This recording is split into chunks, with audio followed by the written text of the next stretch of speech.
अच्छा जी, हम सब जानते हैं कि अल्लाह ताला रोज़ेदारों से बहुत मोहब्बत करते हैं। कहा जाता है कि जन्नत का एक दरवाज़ा है जिसका नाम है अल रिदवान, जिससे सिर्फ़ और सिर्फ रोज़ेदार दाखिल होंगे। और ख़ास तौर पे इसी का हवाला देते हुए कहा कि रोज़े की हालत में अगर एक इंसान ज़िक्र खुदा कर रहा है तो उसका कई गुना ज़्यादा सवाब है। भूख और प्यास पे कंट्रोल कर रहा है अल्लाह ताला के लिए तो इसका सवाब है। अगर नींद में है और ख़ामोशी भी इख्तियार करता है किसी झगड़े वाले मामले में, इसका भी सवाब है। अल्लाह ताला को रोज़ेदार के मुंह से आने वाली जो महक है, जो भूख की वजह से आती है, वो मुश्क की खुशबू से भी ज़्यादा पसंद है। लेकिन यहाँ पे हम थोड़ी सी बात ये भी करना चाहेंगे कि सफाई निस्फ़ ईमान है। कहीं पे भी इस जब ये हवाला दिया जाता है कि रोज़ेदार के आने से कि मुंह से आने वाली जो महक है, जो स्मेल है, वो अल्लाह ताला को पसंद है, इसका कहीं ये मतलब नहीं है कि आप अपनी ओरल हाइजीन के ऊपर कॉम्प्रोमाइज़ करें। और ख़ास तौर पे देखा ये गया है कि कई इसमें मामलात हैं, आज उलमा इकराम साथ होंगे, हमारे इस पे बात भी करेंगे। जैसे मिसवाक करना तो सुन्नत है, लेकिन क्या माउथ वॉश करना या दांत साफ़ करना, टूथब्रश इस्तेमाल करना, क्या इसकी गुंजाइश है? क्या रोज़ा बंद करते हुए ये कर लेना चाहिए? और उसके बाद जैसे अक्सर होता है फजर के बाद अगर लोग सो जाएं और सहरी भी आपने भरपूर की है तो यकीनन उठने के बाद आपके मुंह से स्मेल आएगी, और ये वो भूखे वाली स्मेल नहीं है, ये बड़ी गंदी स्मेल है। और अगर आपके साथ क्लोज़ क्वार्टर्स में कोई काम कर रहा है, आप पब्लिक फेसिंग हैं, आपको लोगों से मिलना जुलना है, तो फिर क्या अहकामात हैं जिसको फ़ॉलो किया जाए? अपनी सेहत का, अपनी सफाई का ख्याल रखना हम सब पे फ़र्ज़ है। ज़रा इस पे बात करते हैं। आज हमारा ख़ास तौर पे जो टॉपिक है कि रमज़ान में दांतों की सफाई और मुंह की सफाई, आपकी ओरल हाइजीन के लिए क्या अहकामात हैं। हमारे साथ मौजूद हैं डॉक्टर नबील सिद्दीकी, आप डेंटिस्ट हैं, बहुत बहुत शुक्रिया आपकी मौजूदगी का। और हिना अनीस भी हमारे साथ मौजूद हैं, बहुत शुक्रिया आपकी भी आमद का। अच्छा हिना, सबसे पहले बात शुरू करूँगी कि जब स्टमक एम्प्टी होता है तो आपके स्टमक में जो एसिडिटी है, उसका पीएच लेवल जो नीचे गिरा हुआ है, उसकी स्मेल आती है। और ये आम दिनों में भी देखिए, इसकी दांतों से कोई ताल्लुक नहीं है। उसको कैसे कंट्रोल किया जा सकता है? क्या हम कुछ डाइट मॉडिफाई करें कि हमारा पीएच लेवल इतना एसिडिक ना हो? क्या करना चाहिए? बिल्कुल करना चाहिए। देखिए, इसीलिए आम दिनों में भी कहती हूँ, और जिस तरह रमज़ान के आगाज़ में ही मैंने जो कहवा बताया था, वो कहवा आपके पीएच बैलेंस को भी लेवल लाता है। और आम दिनों के साथ साथ हमें जो सिट्रस फ्रूट्स होते हैं उनका इस्तेमाल करना। और अगर रमज़ानों की भी मैं स्पेशली बात करूँ और आम दिनों की, पान का पत्ता, अब इससे स्टार्ट आज लेते हैं। पान का पत्ता और इलायची, अगर एक छोटा सा पान का पत्ता, उसमें अगर एक इलायची रखकर, अगर आप जब हम सहरी बंद करने का वक्त होता है, अगर आप वो चबा लें, चबाने के बाद आप ब्रश भी कर लें, कुल्ली कर लें, तो इंशाल्लाह ताला नेक्स्ट डे तो आपके मुंह से स्मेल भी नहीं आएगी, डाइजेशन भी अच्छी होगी, और आपके माउथ का पीएच बैलेंस भी ठीक हो जाएगा। और जो एसिड होता है ना, जो नेक्स्ट डे बनना होगा, वो भी कम हो जाएगा। यानी ये जो स्टमक एसिड्स की स्मेल है, जो रिफ्लक्स आपको आता है, जो गुदूद यानी आपकी बॉडी प्रोड्यूस करती है ताकि आप खाना डाइजेस्ट कर सकें, उसकी भी स्मेल होती है। But now let's come to the teeth factor and the jaw and the mouth itself. Doctor Nabeel, क्या कहेंगे, लोग उसमें कितने ज़्यादा कॉन्शियस हैं? कई लोग ये कहते हैं कि जी दांत नहीं साफ़ करने हैं, हम टूथब्रश नहीं कर सकते, हमारा रोज़ा है, एट्सेट्रा। आप क्या कहते हैं उनको? पहले तो हम ये बात कर लेते हैं कि एक तो रोज़े की हालत में आपको दांतों की सफाई कैसे करनी है, और नॉर्मली आपको दांतों की सफाई कैसे करनी है। बिल्कुल। नॉर्मली एक फार्मूला है 2/2, दांत 2 दफ़ा साफ़ करें, दिन में 2 मिनट तक साफ़ करें। यही फार्मूला आप रमज़ानों में लगा लें। अब 2 दफ़ा रात को सोने से पहले साफ़ कर लें, सुबह सहरी के बाद साफ़ कर लें। दूसरी बात आपने अभी मुझसे ये पूछी कि अहकामात क्या हैं, क्या हम रोज़े की हालत में दांत ब्रश कर सकते हैं, नहीं कर सकते, टूथपेस्ट का इस्तेमाल कर सकते हैं, नहीं कर सकते? बिल्कुल कर सकते हैं। मैंने मालूम करवाया हुआ है, रोज़े की हालत में आप टीथ ब्रश तो कर सकते हैं। आप पेस्ट इस्तेमाल कर सकते हैं, नहीं कर सकते? आप पेस्ट भी इस्तेमाल कर सकते हैं अनटिल एंड अनलेस आप उसको इंजेस्ट नहीं कर रहे हो। अगर आप पेस्ट इंजेस्ट नहीं कर रहे हैं तो आप उसका इस्तेमाल कर सकते हैं। मुगालता लोगों को वहाँ होता है, सेल्फ डाउट में लोग कहाँ आते हैं जब आपका टेस्ट, आपके टेस्ट बड्स उसका जायका पिक कर लें।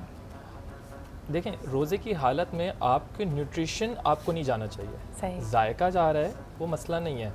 अब अगर आपने उसको निगल लिया और वो आपके पेट में चला गया तो मसला है। हाँ। अगर लेकिन अगर आप उसको रिंस ऑफ कर दें तो that flavour is just going to stay in the mouth, which is a fresh flavour. दूसरी बात ये कि अगर किसी को डाउट हो रहा है कि वो नहीं कर सकता है, ऐसा कुछ है, तो वो सिर्फ टूथब्रश का इस्तेमाल कर सकता है। तो टूथब्रश का इस्तेमाल करना, क्योंकि नॉर्मल क्लीनिंग में अगर हम नॉर्मल डेज में भी बात करें तो अगर सिर्फ टूथब्रश का इस्तेमाल भी कर लें, ज़बान भी साफ़ कर लें, अपने तालू भी साफ़ कर लें, तो आपके मुंह से बदबू भी नहीं आएगी, और जो मुंह में चीज़ें फंसी हुई हैं वो भी निकल जाएंगी। This is such an important point. आप लोगों को पता है कि अगर आप कुछ लेटेस्ट ब्रशेस को भी देखें तो आपके ब्रिसल्स के पीछे वाली जगह जो उसका हेड ऑफ द ब्रश है वहाँ पे आपको रबर या आपको हल्के हल्के दाने से ब्रिसल्स नज़र आएंगे।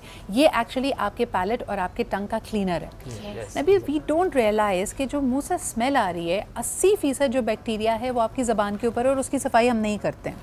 अक्सर लोग तो ज़बान की सफाई फिर भी आजकल समझ कॉन्सेप्ट आ गया है कि मगर तालू जो पैलेट है जो आपके ऊपर की हड्डी है उसको साफ़ नहीं कर रहे हैं। सही। ज़बान को साफ़ करने के लिए तो आपके स्पेसिफिकली टंग क्लीनर इंस्ट्रूमेंट्स भी आ गए हैं, वो बहुत ईजिली मार्केट में अवेलेबल हैं, वो बहुत अच्छे से आपके ज़बान को साफ़ करते हैं। मगर आप ब्रश, ज़बान और जितने भी दांत और तालू को बहुत ज़रूरी है साफ़ करना, क्योंकि जितने बैक्टीरिया और जो प्लाक आपके जो दांतों में जमता है जिसके लिए हम स्केलिंग पॉलिशिंग करवाते हैं वही प्लाक आपके ज़बान पे भी जमता है, वही प्लाक आपके तालू पे भी जमता है। तो उसको जब आप दांत साफ़ करें ये ज़रूरी है कि आप अपने ज़बान को भी साफ़ करें और तालू को भी साफ़ करें। दूसरी इंपॉर्टेंट बात मैं यहाँ करना चाहूँगा कि ब्रशिंग तो एक चीज़ बात कर ली हमने, मगर जो दांतों के बीच में खाना फंसा हुआ है, फ्लॉसिंग, अगर कुछ लोगों को ये भी मुश्किल होती है कि फ्लॉस वो पीछे नहीं कर पा रहे हैं, उसके लिए एक अनदर इंस्ट्रूमेंट आ गया जिसको इंटरडेंटल ब्रश कहते हैं। पतला सा ब्रश होता है, आप बहुत ईजिली उसको पीछे अपने दांतों के बीच में लेके जा सकते हैं। जब वो टूथपिक टाइप होता है मगर वो बहुत सॉफ्ट होता है, तो वो आपके मसूड़ों को भी हर्ट नहीं करता और आपके दांतों के अंदर जो खाना फंसा हुआ है वो भी निकल जाता है, जब स्पेशली आपकी स्पेस ज़्यादा हो। अगर आप देखें,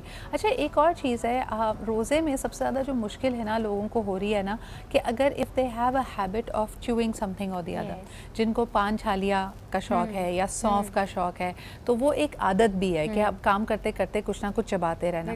इससे हम दांतों को कितना नुकसान पहुँचाते हैं? इससे दांतों को काफ़ी हद तक नुकसान पहुंचता है, क्योंकि बात अभी जैसे डॉक्टर साहब ने कही ना कि जिन लोगों के दांतों की इंट्राडेंटल स्पेस होती है ना वहाँ खाना जाके बार बार फंस जाता है। अब रोज़े की हालत में तो इस वक्त तो वो सेफ़ है, क्योंकि वो एक तरीके का इन पे बाउंड हुआ होता है कि रोज़े में तो खा नहीं सकते।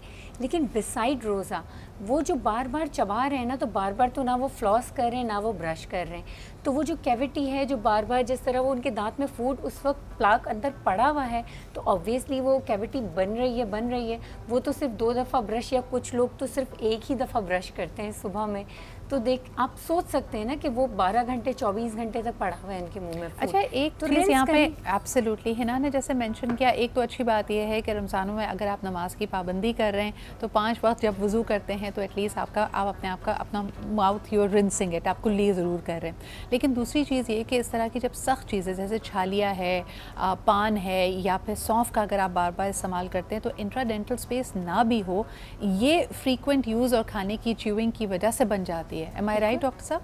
अच्छा, जो पान छालिया की जो आपने बात की, हार्ड चीज़ें वो तो एनीवेज नहीं खानी चाहिए क्योंकि वो कैंसर करती हैं, ओरल कैंसर करती हैं।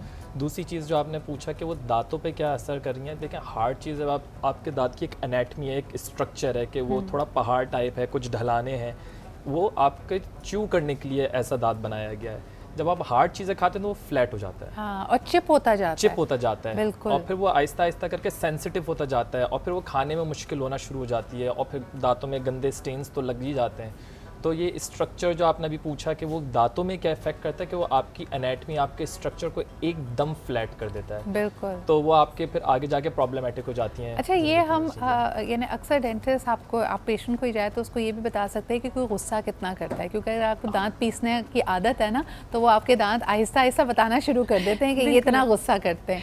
मुझे ये बताएं, कॉफ़ी और टी स्टेन्स की बात हो रही थी है ना, एक तो of course you recommend the कावा इंस्टेड, लेकिन स्केलिंग करा के आओ, कोई भी क्लीनिंग करा के आओ, लेकिन अगर आपकी हैबिट्स वही हैं, you having a lot of black coffee, you having a lot of tea, of course it's going to stain our teeth, right? ऐसा ही है, बिल्कुल है। उसके लिए मैं हमेशा रिकमेंड करती हूँ कि पहले तो इतना अपनी जो हैबिट है ना उसको स्लोली ब्रेक डाउन करें। हाँ। और बहुत स्ट्रॉन्ग कॉफ़ी, अब आप कह रहे हैं कि डबल एक्सप्रेसो का आपने शॉट एक साथ लेंगे, ऑब्वियसली वो स्टेन करेगा। हाँ। तो उसके लिए आपको, अगर आपको डबल एक्सप्रेसो पीनी है तो शॉट अपनी डेंटल किट भी अपने पॉकेट में रखा करें या अपने पर्स में रखा करें, एक्सप्रेसो पी और ब्रश किया, क्योंकि दांत भी इतने ही ज़रूरी हैं।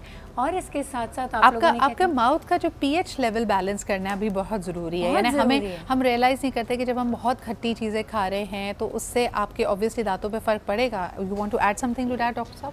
हाँ, असल में जो अभी आपने बोला कि माउथ का पीएच बहुत इंपॉर्टेंट है, कि जब भी हम कोई चीज़ खाते हैं तो आपके माउथ का जो पीएच है वो नॉर्मली 7 होता है, आपने कुछ भी खाया वो चला जाता है 1 पे या 2 पे, फॉरन एसिडिक हो जाता है और उसको 1 घंटा लगता है, अराउंड 60 मिनट लगते हैं वो वापस 7 पे आए। तो उस दौरान आप कोशिश करें कि ब्रशिंग ना करें।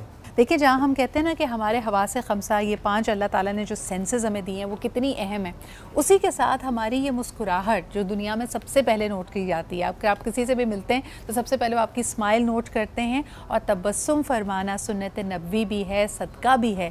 क्या पता आपकी एक मुस्कुराहट से किसी का दिल हल्का हो जाए, किसी को हौसला मिल जाए। तो यकीनन अपनी मुस्कुराहट का और अपनी ओरल हाइजीन का भी बहुत ख्याल रखिए। Thank you very much guys for being here.